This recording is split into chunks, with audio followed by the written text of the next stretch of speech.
God's mercy still restores what has been lost.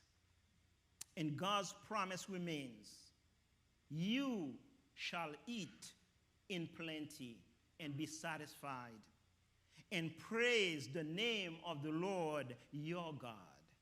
And my people shall never again be put to shame.